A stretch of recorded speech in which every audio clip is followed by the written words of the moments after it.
Porque te digo una cosa, es fácil decir que murieron más de 500.000 de personas, pero infelizmente las estadísticas no tienen rostro. Por cada persona que fallece hay familias tristes, desconsoladas, personas que a veces perdieron todo, perdieron al jefe de familia y no saben ahora qué hacer. Pero infelizmente esta vida y las adversidades que encontramos en el día a día parece que nos enseñan a ver a las personas como simples números. Y frecuentemente nuestro corazón se acostumbra con la tragedia y dejamos de ver a las personas como en realidad son, personas que sufren, lloran, se entristecen. Bueno, en el estudio de esta semana observaremos cómo Jesús veía a las personas. Él no las veía como máquinas, como números. Él las veía como gente. Y quiera Dios que nosotros también aprendamos a verlas de ese modo al terminar y asimilar la lección de esta semana a nuestra propia experiencia. Para empezar, leamos Marcos 8, 22 al 26. El texto lo voy a leer comentando. Dice así: vino luego a Betsaida. Vino. Me gusta ese verbo. Vino. Jesús siempre está viniendo al corazón del ser humano y tocando la puerta. Un día Jesús dejó todo allá en el reino de los cielos y vino a esta tierra de miseria, de dolor, de pecado, trayéndonos la salvación. Y Él sigue viniendo. El texto dice: vino luego a Betsaida, y le trajeron un ciego y le rogaron que le tocase. ¿Quiénes trajeron al ciego? ¿Quiénes rogaron a Jesús que tocase al enfermo? Los amigos del ciego. ¿Sabes que en la Biblia hay como unos 50 milagros, un poquito más? Y en la mitad de esa cantidad de milagros son personas. No es el propio enfermo, no es el propio ser humano que está viviendo problemas que va a Jesús. En la mitad de los milagros son personas que los llevan, familiares, amigos, gente que intercede por esa gente enferma, esa gente que necesita del toque divino. Y esto nos enseña la lección de que hay gente en este mundo que está muriendo, pero que necesita a alguien que la lleve a Jesús. Ese alguien eres tú, que un día has recibido el maravilloso bálsamo del Evangelio. Sigo leyendo. Entonces, tomando la mano del ciego, le sacó fuera de la aldea. Y escupiendo en sus ojos le puso las manos encima y le preguntó si veía algo. El ciego, mirando, dijo: veo los hombres como árboles, pero los veo que andan. Aquí está la primera parte que quiero destacar de este texto. Cuando Jesús lo curó, le hizo una pregunta: ¿qué ves? Y el ciego dijo: veo a los hombres, pero los veo como árboles, pero árboles que andan. Esta es la primera visión que nosotros como seres humanos tenemos de las personas. Árboles sin vida, árboles que andan, que caminan, gente que se mueve de aquí para allá. Pero yo te desafío un día, párate en una esquina a las 6 de la tarde cuando la gente está regresando para su casa y observa los rostros. Hay gente triste, hay gente llorosa, hay gente preocupada, hay gente indiferente. Ahora trata de imaginar qué es lo que cada uno piensa, cuál es el drama que cada uno enfrenta. No los veas como árboles que caminan. Trata de verlos como seres humanos. Sigo leyendo el texto. Luego le puso otra vez las manos sobre los ojos y le hizo que mirase, y fue restablecido y vio de lejos y claramente a todos, y lo envió a su casa. Interesante, cuando Dios llega a nosotros, cuando en la persona maravillosa de Jesucristo llega a nosotros para curarnos del pecado, nuestra primera percepción de la humanidad es árboles que caminan, árboles sin sueños, sin alegrías, sin tristezas. Pero cuando somos totalmente curados del pecado, empezamos a verlos como seres humanos que sufren. Y ahora viene la misión, porque el texto que acabo de leer termina diciendo: y lo envió a su casa. ¿Por qué a su casa? Porque el testimonio de un amigo, de un familiar, de un conocido es más poderoso que el testimonio de un desconocido. Claro, si tienes la oportunidad de predicar el Evangelio a desconocidos en la calle, tocar puertas, hazlo. No hay ningún problema en eso. Pero si quieres tener éxito, si no quieres que las personas te rechacen, te echen la puerta en la cara, busca a la gente que te conoce. Hazte amigo de las personas. Habla, testifica del amor de Cristo a tus vecinos, a tus compañeros de trabajo, de estudio, a tus familiares. Bueno, vamos a la segunda parte de este estudio. Aquí veremos la experiencia de la mujer samaritana. Para entender mejor lo que sucedió en este incidente, es necesario explicar que los samaritanos y los judíos no se podían ver. El problema no era tanto con los samaritanos. Para los judíos, los samaritanos históricamente era gente que no merecía la salvación. No sé si te acuerdas que un día los discípulos de Jesús le dijeron: ¿quieres que hagamos llover fuego del cielo para consumir a esta gente? Se refería a los samaritanos. En otra ocasión, los discípulos sacudieron el polvo de sus sandalias para no pisar más la tierra de los samaritanos. Entre ellos había una rivalidad religiosa histórica. En la opinión de los judíos, los samaritanos era gente que no merecía la salvación. Ahora, dicho esto, leamos el texto, Juan 4, 3 al 5. Salió de Judea. Nuevamente me impresiona el verbo salir. En el texto anterior que leí, comenté el verbo venir. Ahora encuentro aquí el verbo salir. Jesús tuvo que salir del cielo, venir a esta tierra para encontrarnos. Jesús, antes de irse, le dijo a sus discípulos: por tanto, id por todo el mundo, predicad el evangelio. Para ir tienes que salir. Y Jesús no predicó solo con la palabra, sino con su ejemplo. Él salió. Entonces el texto dice: salió de Judea y se fue otra vez a Galilea. Y le era necesario pasar por Samaria. Esto es interesante y te voy a explicar. Judea estaba localizada en el sur. Galilea estaba localizada en el norte. Para ir de Judea a Galilea había que pasar por Perea, que mayormente era desierto. En línea recta eran más o menos unas 20 kilómetros aproximadamente. Pero cuando los judíos se dirigían de Judea a Galilea, en lugar de ir en línea recta, ellos se iban hacia la derecha, subían por el desierto de Perea, por el desierto, y cuando calculaban que ya habían pasado Samaria, ahí volvían para la izquierda. ¿Por qué? Porque no querían pisar la maldita, entre comillas, tierra de los samaritanos. Ese era el preconcepto que tenían.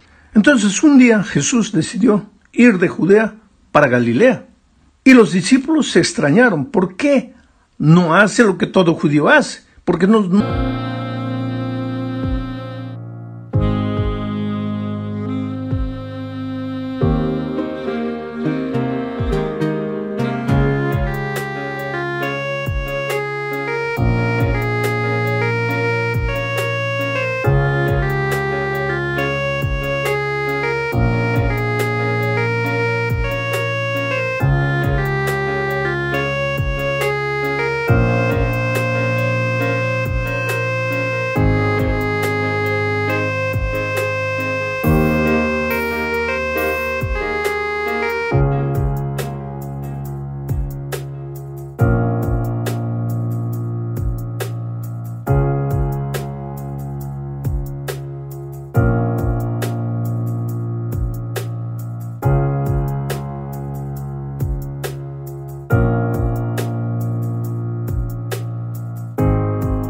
se desvía por el desierto de Perea. Pero ahora el texto dice: salió de Judea y se fue otra vez a Galilea y le era necesario. En la palabra original griega le era compulsivo, tenía que hacerlo, no podía dejar de hacerlo. Era como una obligación moral, espiritual, tenía que ir. ¿Por qué? Porque tenía que pasar por Samaria. Tenía que pasar por Samaria. ¿Y por qué? Porque en Samaria había una mujer despreciada. Ahora, si los samaritanos ya eran despreciados, imagínate una mujer que era despreciada por los propios samaritanos. La consideraban una mujer vulgar, una mujer sin esperanza, una mujer que pasaba de mano en mano por muchos hombres. Quiere decir, en la opinión de los judíos, los samaritanos no tenían salvación. Y en la opinión de los samaritanos, la pobre mujer no tenía salvación. Pero el texto dice que para Jesús le era necesario ir a Samaria, porque ahí estaba esa mujer. ¿Por qué? Porque Jesús no ve a las personas como nosotros las vemos. A veces no solo vemos a las personas como árboles sin vida que caminan, no.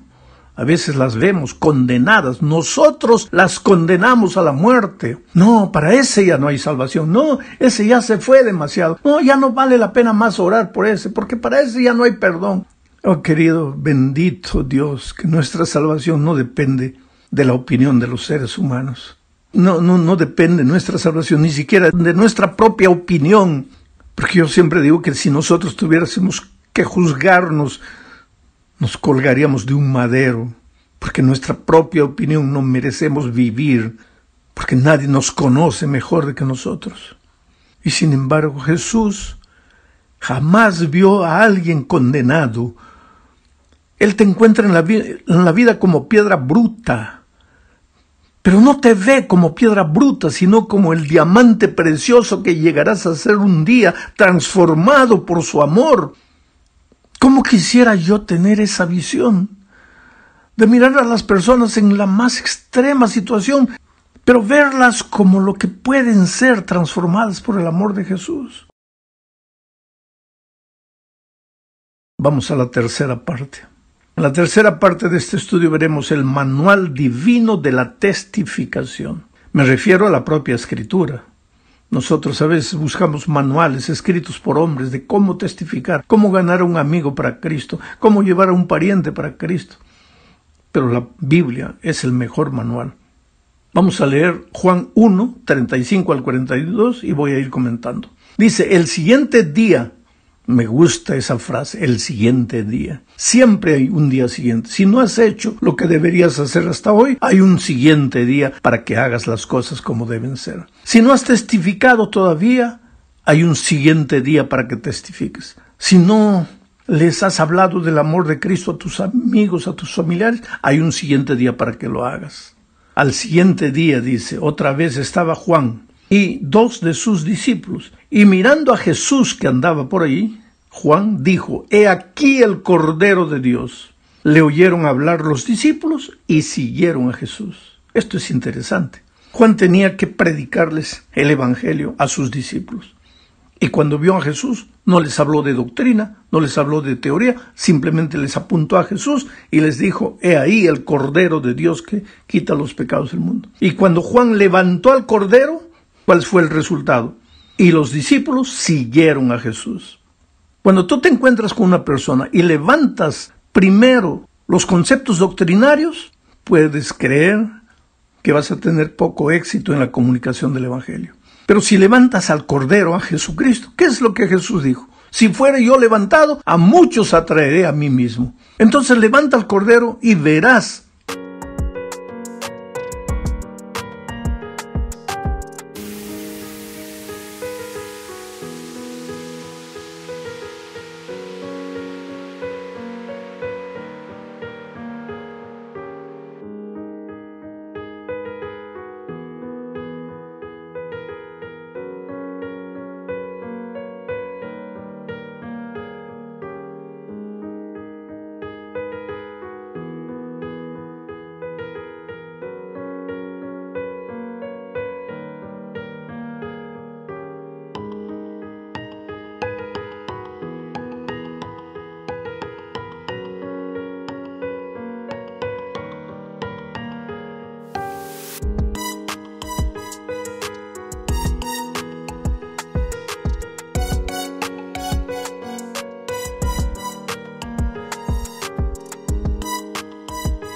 Que muchos seguirán al Señor Jesús. Ahora que le están siguiendo, mira lo que dice el texto. Jesús les dijo, ¿qué buscáis?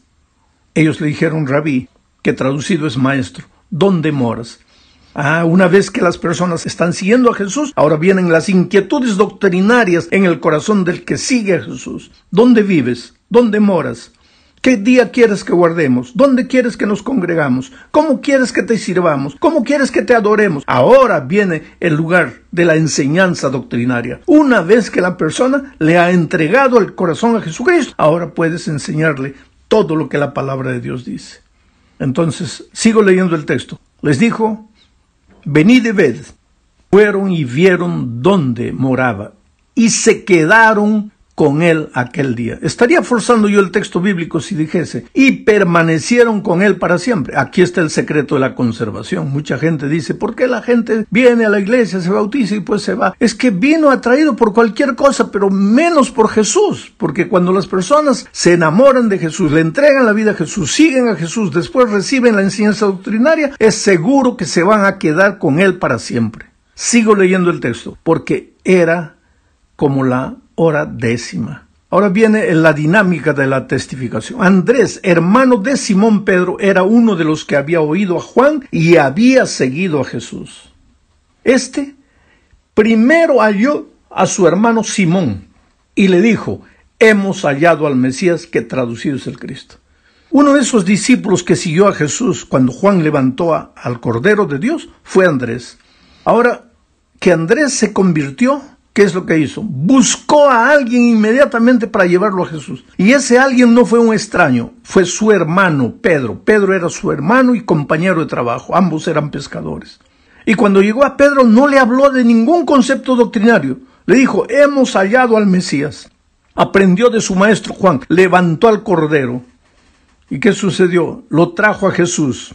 Y mirándole Jesús dijo, tú eres Simón, hijo de Jonás, tú serás llamado Cefas, porque quiere decir Pedro. En una frase Jesús describe su pasado, su presente y su futuro.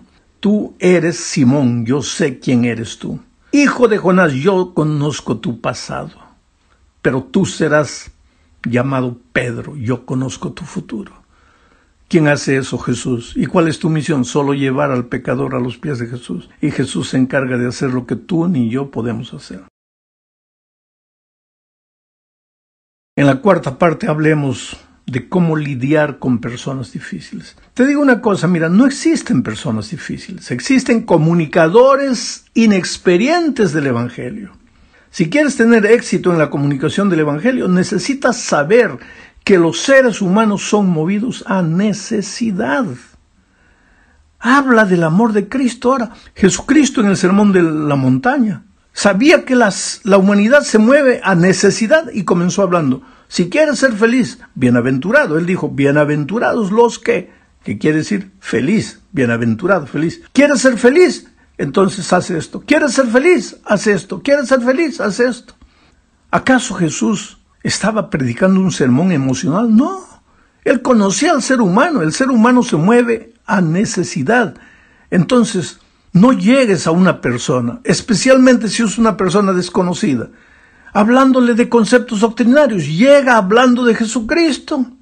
Todos los seres humanos tienen el alma vacía. Todos cargan el complejo de la culpa. Cuando encuentran que hay un Jesús maravilloso que los puede perdonar, que los puede llenar por dentro, esa persona va a seguir a Jesús. Te cuento una experiencia. Yo llegué al aeropuerto de Lima una vez y la persona que me iba a esperar no estaba, entonces esperé como media hora. Yo no tenía el celular de allá de Lima, no podía comunicarme con nadie. Entonces decidí agarrar un taxi e ir para el hotel.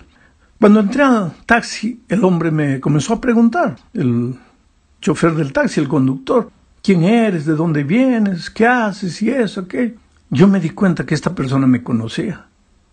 No quise decir nada, pero por las preguntas que me hacía, y comenzó a entrar al terreno de la religión, y me comenzó a decir que él no apreciaba a los evangélicos, que los evangélicos eran la peor gente que había porque se consideraban dueños de la verdad, pensaban que solo ellos tenían la razón, y etc. Y yo callado. Y seguía hablando. Él hablaba más, yo escuchaba, pero él golpeaba a la iglesia. Y de repente mencionó a la iglesia adventista y la comenzó a golpear, ¿sabes? Porque son radicales, porque el sábado no pueden ni respirar, porque esto, porque aquello. De repente me comenzó a preguntar de otras iglesias. Y yo sentía que él quería que yo hablara mal de otras iglesias. Y pues yo, por naturaleza y por lo que encuentro en la palabra de Dios, yo no trato de hablar mal de nadie. Presento la verdad como la palabra de Dios dice, pero no ataco a nadie, no golpeo a nadie, no ofendo a nadie, porque lo mínimo que yo aprendí de Jesús es a tratar a las personas con dignidad, con amor, con cariño, con paciencia.